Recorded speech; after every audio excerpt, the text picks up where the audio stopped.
Hello, this is Jackie Jones, and this is the third module of the lecture on best practice in legal and professional skills. This module is looking all about resilience, how we can be resilient lawyers. It's a challenge that we're all facing in the legal profession. It is a challenging profession. We are dealing with people's problems on a day-to-day basis. People rarely come to see a lawyer because it's a fun thing to do and it's the high point of their day or their week or their month or whatever it might be. We are problem solvers, but we're the ones that people go to when there is an issue, often involving conflict, not always, but where there is a challenge that needs to be addressed from a legal perspective. We're the go-to people. Now, you'll be undertaking a workshop task on resilience. There's been a lot of work recently done on the challenges in the legal profession and why it's such an important area that we focus on. I've put a link there to the Tristan Jepson Memorial Foundation best practice guidelines for the legal profession that have been developed. Now, some of you may be aware of the Tristan Jepson Memorial Foundation. Some of you may never have heard of it. Just as a snapshot, Tristan Jepson was a law student at the University of New South Wales. He suffered from depression and he committed suicide. His parents established the Tristan Jepson Memorial Foundation, or the TJMF as it is colloquially known as, and have been working tirelessly to bring to the forefront, to have as a conversation, resilience in the legal profession. Why do we need to talk about it, and what needs to be done about protecting, helping, guiding, supporting young graduates who are just about to enter the profession, people who have been in the profession for some period of time, and others who have been in the profession for many, many years. And the stark reality of it is that the legal profession has one of the highest rates of mental health issues amongst any profession, and that's the subject of a research by Ian Hickey and the Tristan Jepson Memorial Foundation called Courting the Blues. It's certainly not light reading, and it is one that hopefully will assist people in understanding the need to recognise this area as very important and one that isn't to be swept under the mat, so to speak. Certainly, when I came into practice many years ago, there wasn't any attention at all on the well-being of lawyers.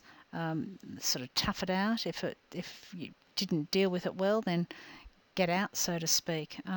But that's not the only approach that needs to be had. Marie Jepson, who's the mother of the late Tristan Jepson, talked about, and there's a quote there from her, that the guidelines are all about getting the trust, participation, and engagement and satisfaction of the staff. Now, there are, for example, law care that the Law Society operates, and bar care is certainly very strong in that's operated through the Bar Association. I know that when the Lindt Cafe siege occurred this time last year, in December, as I'm recording this, there was a number of barristers, including a friend of mine, who was in Frederick Jordan Chambers, and that was the building where the Lindt Cafe is situated underneath. And a friend of mine had to be taken down the fire stairs by the SWAT police. A very frightening experience for everyone who was involved in that matter. And bar care certainly came to the forefront, engaged counsellors for those that went through that experience to make sure that it wasn't something that was swept under the table and you'll be right, but rather professional help to to guide them through what was a very terrible time. Interestingly, there was an article in the Law Society Journal in August this year about the high cost of caring, and there was a reflection by Ugar Nidham, a criminal lawyer, which is very interesting reading. I'm sure it's been posted online for you to have a look at. And Robin Brady talks about the culture of the firm. It's a business, it's competitive, and really the whole billable hours reinforces that notion of that it is all about the money, and that she implores the law firms to have that cultural change, culture being one of the things we talked about in Module 2. I thought interesting the comment by Josh Bornstein from Maurice Blackburn. It says that an integral part of the culture change is the increasing acceptance and acknowledgement of mental health issues in the workplace. Very true. Let's not try and pretend that it doesn't exist, but rather let's accept that this can be a challenging profession, and we need to be supportive and to put in place strategies and a framework to assist each other and to look at our well-being foremost as an important feature. One of the things that was talked about by Robin Brady was compassion fatigue, and I must say, until I read the article, I hadn't even thought of it this way. And of course, what she talked about was that it's recognised in emergency services by those who get called out to attend to some horrific incidences where whether it's from a physical point of view or an emotional situation. But she was saying that there is this compassion fatigue and there is vicarious trauma that we need to understand and appreciate, particularly for lawyers who are involved in work that is very challenging. And I certainly know that when I first went into practice, I spent a number of years in the children's court arena. The children's court is a state-based court system, and that's where children who have either committed criminal offences, and that's over the age of 10 and under the age of 18, or they are children who are at risk, they are children in need of care, and the Department of Family and Community Services bring those children to the children's court, and that's called care days. And I was on the roster for both criminal matters and care matters. And even now, after 30 odd years, I can still see some of the faces of those children that I represented in just some horrific circumstances of what people exposed and have done to children. An interesting Robin's comment there is that we as lawyers don't receive any training in emotional intelligence, being aware of our own stress, that we're really sort of keep going without having that appreciation. I went to a lunch with a group of family lawyers last week, just at a local coffee shop, and for family lawyers, the worst time of year is November, December, because it really heats up for people wanting to see their children, and there's disagreements over where they're going to spend Christmas Day and Boxing Day and New Year's Eve, and whether they're going to be allowed to go to Disneyland for a holiday or to Fiji or to Tasmania or wherever it might be, and they want to see, Aunt, Millie on this day, and it's all about where the children are going to be. It's fraught with urgent applications, with people who are unable to reach an agreement as to what's going to happen with the children during the Christmas period. And as I sat down, and I'd just come from UTS, and I sat down and I said, right, well, has the Christmas period started? And one of my friends looked at me and said, I'm so stressed that I had forgotten that I had eaten breakfast this morning, and so I ate a second breakfast. So I was not even mindful. So today I've had two breakfasts, she said, looking very tired and drawn. She said, I've just been drafting urgent applications to try and get a parent to have time with a child on Christmas Day. So it is a very difficult time, and we need to be mindful of emotional intelligence. Fiona Craig in the Law Society Journal set out some tips for resilience, and I actually thought these were worthy of putting up and flagging for you, because they certainly resonated with me and how I've worked professionally over the last 30 odd years. Don't take everything so personally. Look at everything factually. Actually look at our legal training when things are not going terribly well at work. It's her view that usually if there's issues at work, it's often a communication problem rather than a personal issue. So rather than thinking they don't like you personally, try and unpack it a little bit more as to really what's it all about. Another one which I think is very important is to have a vision and a set of goals, but not just for your career, for your life.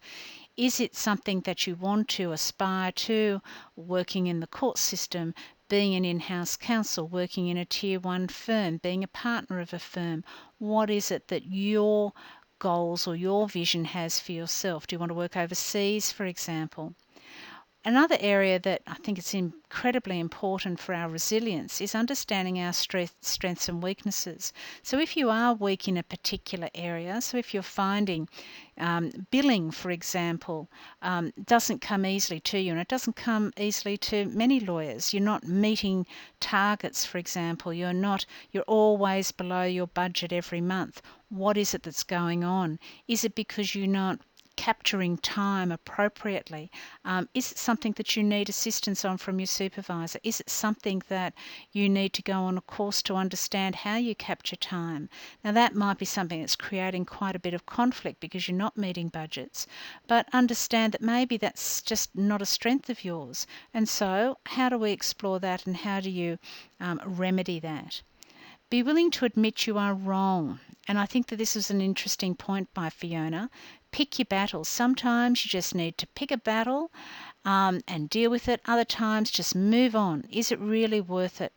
I certainly find that having a teenager, I need to pick my battles as to what I'm going to be upset about and I'm wanting to address and for it to be done. Do I need to constantly have the conversation over teeth being cleaned, for example, picking up the towel from the bathroom, for example? What is it that I'm really more concerned about?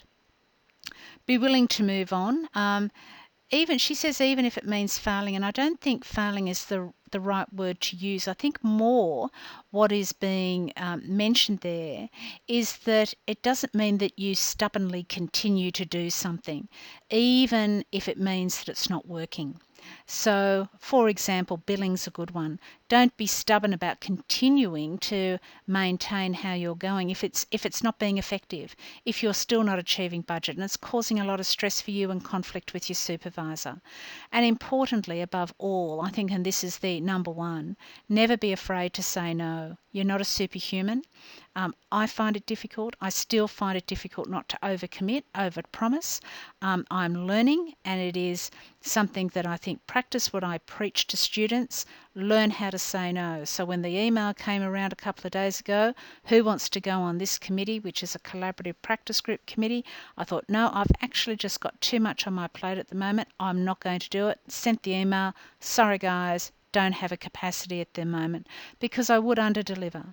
So it is very hard at times to say no. It's a reflection of us as people, or we think it is. I mean, the old adage, give a busy person something to do. But please, I think if anything, that's the one that needs the big flashing light. I've attached an article by Elizabeth Rossetti, who is a family lawyer that was in our collaborative practice group. And this article is in the Law Society Journal for December. It's a very challenging story. It's quite powerful. It's her own personal story about the suicide of her husband.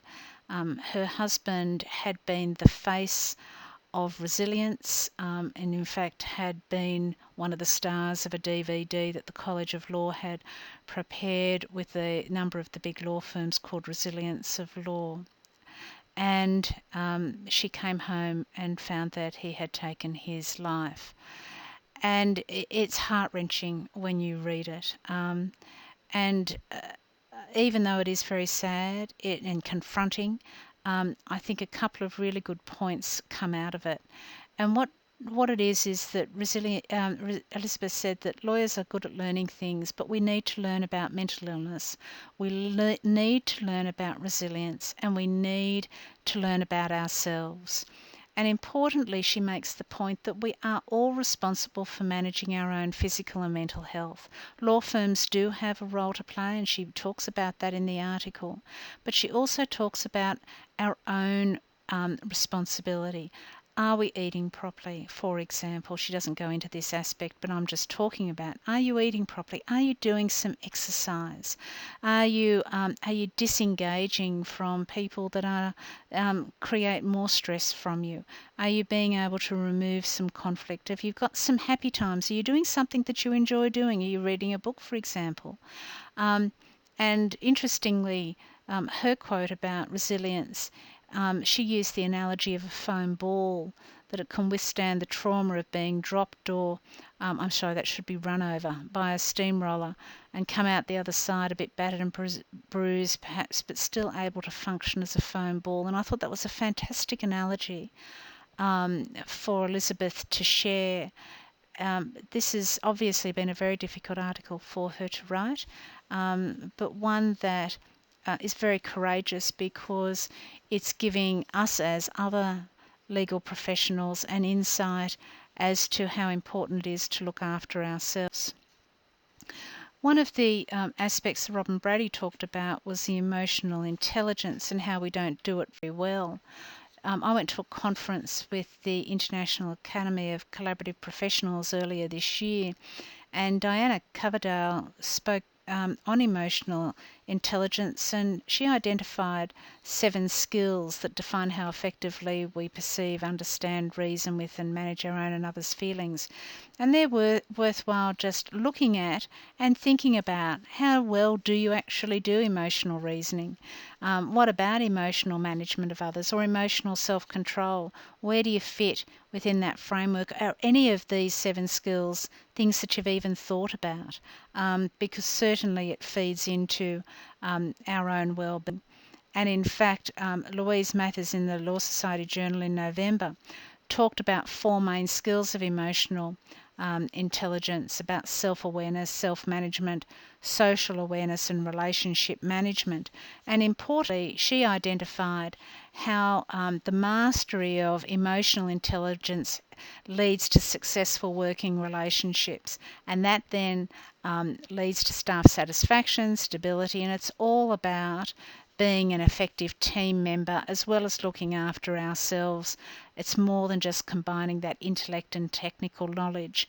So whilst we have that legal skill base, what about helping us to be resilient practitioners and professionals is bringing in the emotional intelligence, acknowledgement and understanding.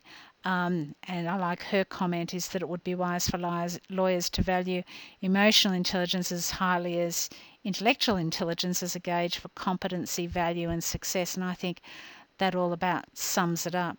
But importantly, we've done a lot of talking about best practice, whether it's people with cultural differences, challenges of capacity. But what's important for you as you're just about to enter this arena is that you're searching for the best practice, not just for the client and the profession as a whole, but also yourself, learning to be resilient, looking after yourself, because ultimately that will then assist you in being an effective legal practitioner, having a professional identity that you're happy with, and hopefully enjoying the profession. Now, this is the last of my lecture for the summer series. I wish you all the very best for your assessment tasks. I hope you've enjoyed the subject, and I hope that you've taken away some tips and some skills for either the legal profession that you're working towards to being admitted in, or alternatively another profession that you may use the skills that you've acquired through your legal degree. Best of luck, everybody. Bye-bye.